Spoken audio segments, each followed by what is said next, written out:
Bioshock Infinite's Burial at Sea DLC Part 2.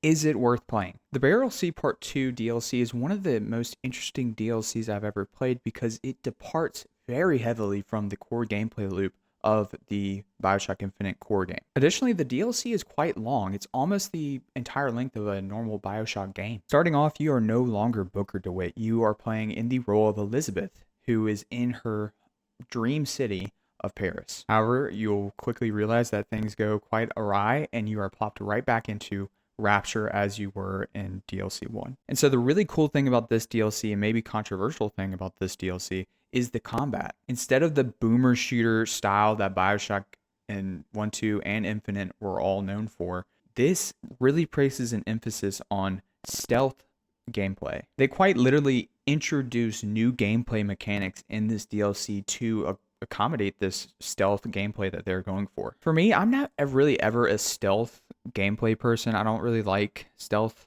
style games that much. I'm more of an action, get in there, get out, like something like Halo or boomer shooters like Doom. I really like those kinds of games. However, the combat really surprised me in this game, and I really started to enjoy the stealth aspects that they're going for. Eventually, you get to a point in the DLC where you can just start shooting people if you want to. However, this will make the game incredibly harder for you if you decide not to do the stealth, and they kind of really make you do the stealth if you want to play the game efficiently. So overall, if you're a Bioshock fan, I definitely recommend playing this DLC because it's just a completely new take on Bioshock.